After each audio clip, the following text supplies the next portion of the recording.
हम लोग राहुल गांधी जी जो पदयात्रा में भारत जोड़ो में वादा किया था इस देश को और तेलंगाना जनता को खासकर, तेलंगाना में कांग्रेस सरकार बनने के बाद जनगणना में जाति गणना के साथ साथ ओबीसी रिजर्वेशन 42% बढ़ाने के लिए वादा किया था। राहुल गांधी वादा को उम्मीद लेकर तेलंगाना जनता ने कांग्रेस सरकार बनाए। कांग्रेस सरकार बनते ही तुरंत पोन्नम प्रभाकर जी नेतृत्व में हम लोग 4 फरवरी 24 साल से लेकर 4 फरवरी 25 एक साल में सब प्रोसेस कर दे के बिल बना दे के गवर्नर को भेज दिए। एजुकेशन एम्प्लॉयमेंट 42%, पॉलिटिकल रिजर्वेशन इन लोकल बॉडीज 42%, 2 बिल बनाए, असेंबली में चर्चा किए, इनॉर्मस रेजोल्यूशन पास हुई। BJP, BRS, MIM, CPI and government have accepted these 2 bills. हम लोग गवर्नर साहब को भेज दिए।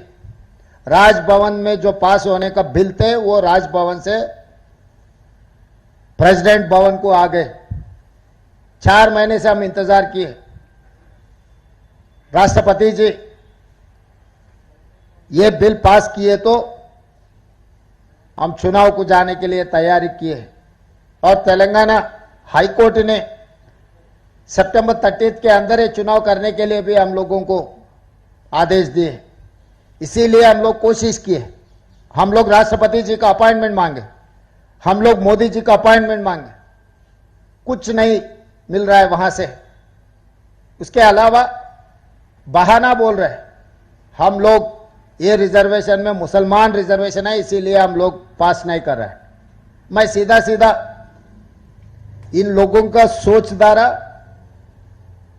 इन लोग पिछले सालों में क्या क्या किया हम लोग जनता को बोलना चाहता है।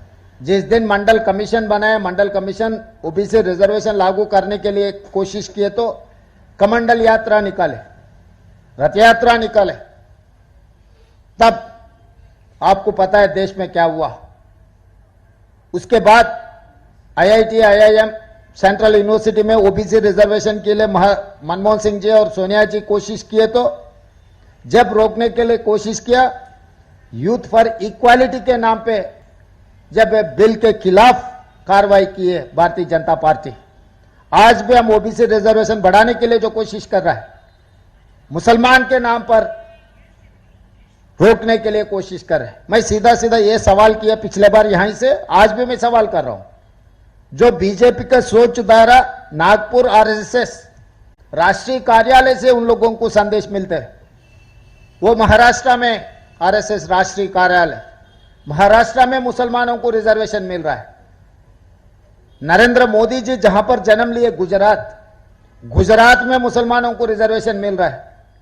नरेंद्र मोदी जी ने एक पत्रकार को यह बयान दिया जब वो मुख्यमंत्री था, तब ओबीसी रिजर्वेशन मुसलमानों को लागू किए, वो खुद ने बयान दिया। आज उत्तर प्रदेश से नरेंद्र मोदी जी रिप्रेजेंटेशन कर रहे वाराणसी से, वहां पर भी मुसलमानों को रिजर्वेशन लागू है। मैं सीधा सवाल कर रहा हूं, किशन रेड्डी जी, बंडी संजय जी, जो भी हो भारतीय जनता पार्टी के, महाराष्ट्र, गुजरात, उत्तर प्रदेश में मुसलमानों का रिजर्वेशन हटा के अब बयान दो। बहाना मत बनाओ। तेलंगाना ओबीसी के खिलाफ जो कार्रवाई चल रहा है ये साजिश है, सरासर ओबीसी द्रोही है। बीजेपी को जो मदद दे रहा है, हम जो जंतर मंतर में धरना किए, हम लोग ऐलान किए थे सड़क से लेकर संसद तक हम लोग लड़ेंगे, हम लोग हासिल करेंगे ओबीसी रिजर्वेशन के लिए। वो कोशिश में हम लोग लगे रहा तो बीआरएस ने बीजेपी के बी टीम बनकर अपने खिलाफ, हमारे खिलाफ बयान दे रहा है। जंतर मंतर में ड्रामा चल रहा है। भाई हम ड्रामा कर रहे हैं, बीआरएस बीजेपी वाले खुदकुशी कर लेके, सुसाइड कर लेके जंतर मंतर में धरना कर दे के अगर रिजर्वेशन दिलाए तो शहीद बनेगा। एक बड़ा मॉन्यूमेंट कुछ बनाएंगे तेलंगाना में ओबीसी के लिए, जो शहीद हुआ बीजेपी बीआरएस वाले को। क्यों झूठे बातों से ओबीसी को अन्याय करने के लिए जो कोशिश कर रहे हैं सरासर एक ठीक नहीं है। इसीलिए हम लोग साफ साफ कह दे रहे हैं, मोदी जी आप हमारे रिजर्वेशन को रोकने के लिए कोशिश मत करो। अगर आपके कोशिश ऐसी जारी रहेंगे, आने वाले चुनाव में आपको हटा देकर राहुल गांधी जी को प्रधानमंत्री बना देकर हम रिजर्वेशन हासिल कर लेंगे। क्योंकि जितने भी इस देश में राजनीतिक दल है, आजादी मिलने के बाद कांग्रेस पार्टी संविधान देने के बाद ये सब सारे राजनीतिक दल बन चुका है, मगर एक ही राजनीतिक दल आजादी से पहले है, वो कांग्रेस पार्टी। कांग्रेस पार्टी के लिए कोई सिखाने का जरूरी नहीं है।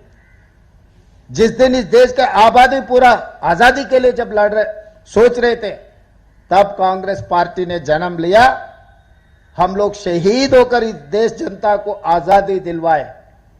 जब इस देश जनता को संविधान का जरूरत है, संविधान हमने दिए। इस देश को तिरंगा झंडा हमने दिए। इस देश में एससी एसटी रिजर्वेशन से लेकर ओबीसी रिजर्वेशन तक कांग्रेस पार्टी ने दिया हुआ है। जब जब जनता की जरूरत है, वो जरूरतों को हम पूरे किए।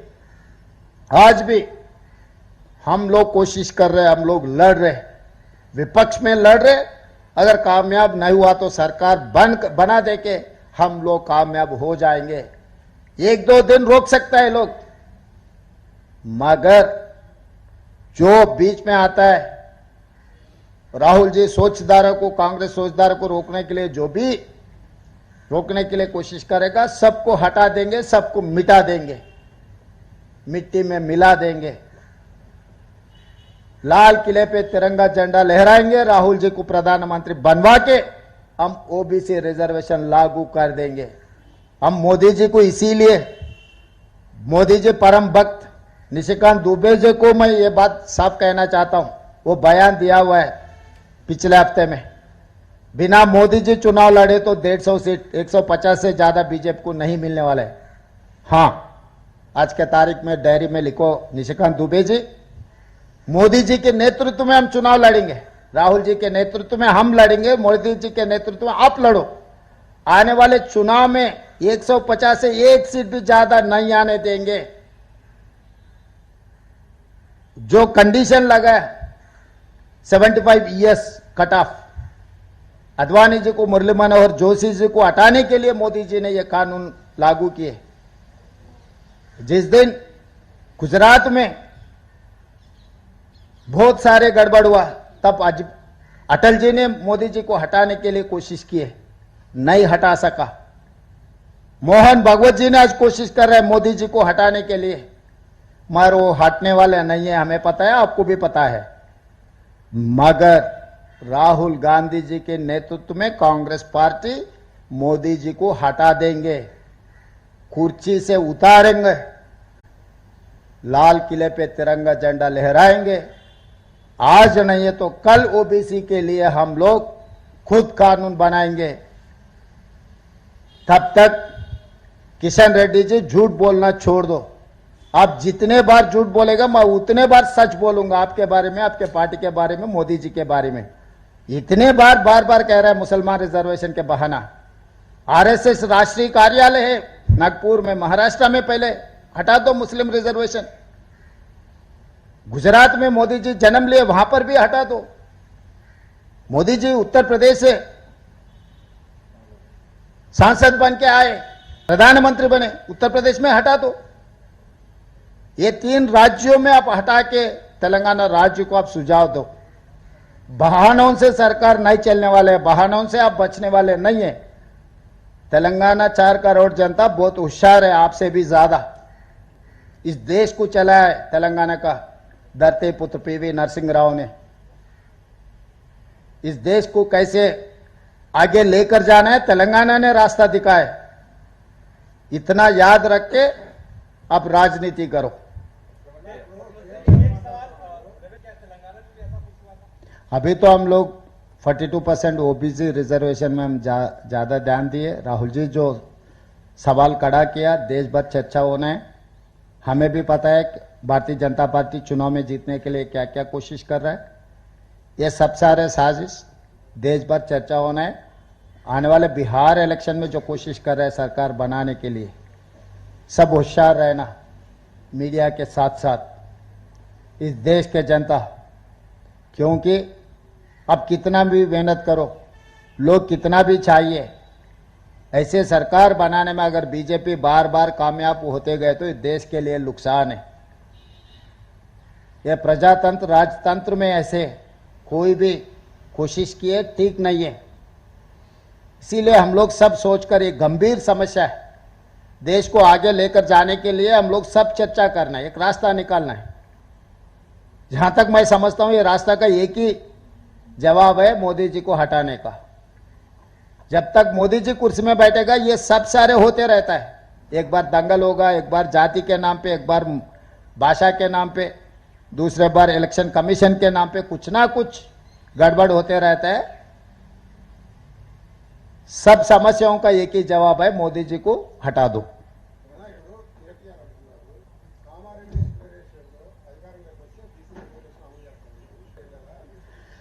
ఆయన పిచ్చి, ఆయన ఏ మాటలు మాట్లాడుతాడో ఆయనకే తెలియదు. ఇప్పుడు ఢిల్లీకి ఎందుకు వచ్చినాము? మేము పంపించిన బిల్లులను ఆమోదించకుండా గవర్నర్ గారు రాష్ట్రపతి దగ్గరకు పంపించిండు. ఎన్నికల ప్రక్రియ, ప్రభుత్వ పరిపాలన అనేది అవగాహన ఉంటే ఎవరు ఇట్లాంటి పిచ్చి మాటలు మాట్లాడరు. ఆయన పిచ్చితనము, అసంతృప్తి, కుటుంబ సమస్యలను ఎదుర్కోలేక వాటిని దృష్టి మరల్చడానికి ఇట్లాంటివి ఏవో మాట్లాడుతూ ఉంటారు. వాటి గురించి మేమంతా పట్టించుకోము, మీరంతా చింత చేయాల్సిన అవసరం లేదు. ధన్యవాదాలు.